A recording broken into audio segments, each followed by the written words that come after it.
मैं तुम्हारे बाप की नौकर नहीं हूँ जो यहाँ पे काम करूंगी, समझी? मेरे बाप तक जाने की जरूरत नहीं है। इस घर की छोटी बहू हो तो छोटी बन के रहो। तुम्हारी इतनी हिम्मत जो तुमने मुझे चांटा मारा। तुम होती कौन है मुझ पे हाथ उठाने वाली? क्यों? मैं इस घर की नौकरानी हूँ जो इस घर का काम करूँ सारा। सुमन, शांत हो जाओगी? ऐसे कलेश करना अच्छा लगता है क्या? अंदर जाओ। मेरी गलती होती है ना हमेशा। सिम्मी, अंदर आओ।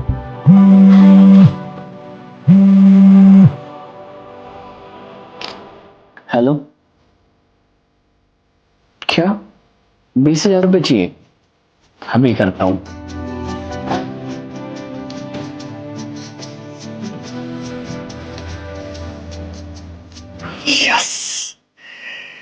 ये तुम किस तरीके से बात कर रही थी भाभी से? वो चाहती है कि मैं नौकरानी बनकर इस घर में काम करूँ। पागल हो तुम? अपने ही घर के काम को तुम नौकरों वाला काम बता रही हो। देखो, भाभी ने मुझे ऑलरेडी बहुत ज्ञान दे दिया, अब तुम मत दो मुझे इतना ज्ञान। भाभी ने बिल्कुल सही कह रही थी कि तुम्हें ना घर तोड़ना आता है, जोड़ना नहीं। तुम क्या चाहती हो? हम दोनों भाई एक दूसरे से अलग हो जाए? तो मैं ऐसा क्यों चाहूंगी? लेकिन तुम्हें पता है कि वो किस तरह से बात कर रही थी मुझसे? कब फेंक के मारा है उसने। अगर लग जाती तो? सुमन, मैं मानता हूँ उसकी गलती है, लेकिन तुमने क्या किया? उस पर हाथ उठा दिया। और वो अभी नई नई इस घर में आई है, एडजस्ट करने में तो थोड़ा टाइम लगेगा ना। मैं इस घर में एक मिनट भी रुकने वाली नहीं। तो तुम क्या चाहती हो कि मैं अपने भाई को छोड़ दूं? हाँ। लेकिन ये कभी नहीं हो सकता कि मैं अपने भाई को छोड़ दूं। देखो, भैया भाभी ने मेरी हर ख्वाहिश पूरी की है और तुम चाहती हो कि मैं उन्हें छोड़ दूं।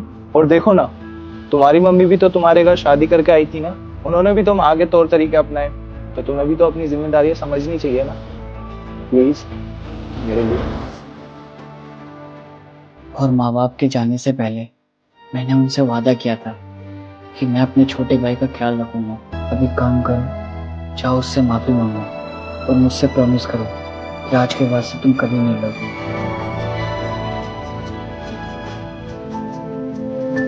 तुमने सुना जी? मुझे तुमसे माफी मांगनी चाहिए। मुझे तुमसे इस तरह से हाथ नहीं उठाना चाहिए था। माफी तो मुझे मांगनी चाहिए थी। मैंने आपसे इतनी ऊंची आवाज में बात करी, मैंने आपकी इतनी बेइज्जती करी। मुझे ऐसा नहीं करना चाहिए था। आगे से ऐसी गलती मैं कभी नहीं करूंगी। I am sorry. माफी मत मांगो।